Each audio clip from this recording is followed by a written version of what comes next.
बागमती प्रदेश सरकारको तर्फबाट हार्दिक अभिवादन व्यक्त गर्न चाहन्छु। अघि नै मनोजीले धेरै कुराहरू गर्नुभयो।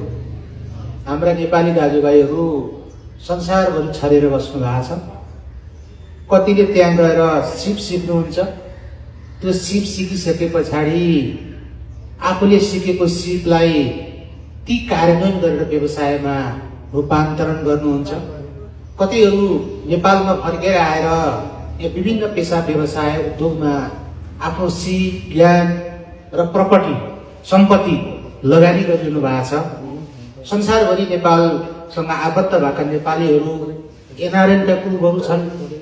त्यस पछाडि विभिन्न किसिमका बिजनेसका इन्स्टिच्युटहरू छन्, आबद्ध भएका ग्रुपहरू छन्।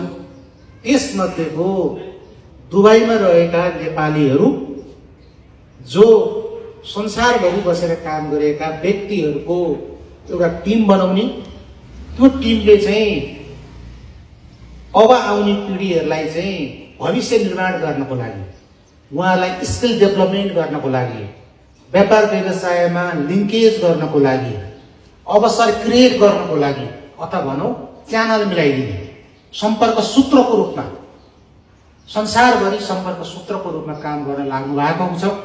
त्यसको लागि दुबईको टिम, नेपालको टिम, यहाँ सबैलाई शुभकामना छ। यो नेपालको सबैभन्दा पहिलो एउटा दुबईमा बसेको इन्फ्लुएन्स ग्रुप होस् अथवा नेपालमा बसेको इन्फ्लुएन्स ग्रुप होस्, जुन कन्सेप्टको आधारमा तपाईँहरू अगाडि बढ्न लाग्नु भएको छ, मलाई लाग्छ यो नेपालको पहिलो ग्रुप हो। त्यस अर्थमा पनि बागमती सरकार तपाईहरूलाई धन्यवाद दिन चाहन्छ। तपाईँ सफल हुनको लागि शुभकामना पनि व्यक्त गर्न चाहन्छु।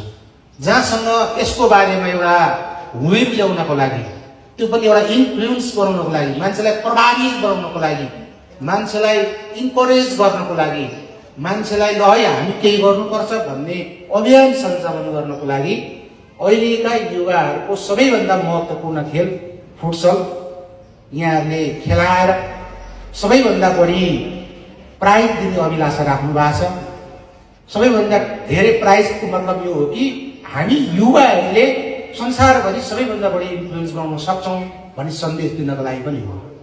जस्तो हिजो अस्ति मात्रै तपाईँ हामी सबैजना नेपालको आम चुनावमा इन्भल्भ भयौँ। हेर्दा राजनीतिक पार्टीहरू ठुला जस्तो लाग्थे, तर इन्फ्लुएन्स भने चाहिँ महत्त्वपूर्ण चाहिँ होइन।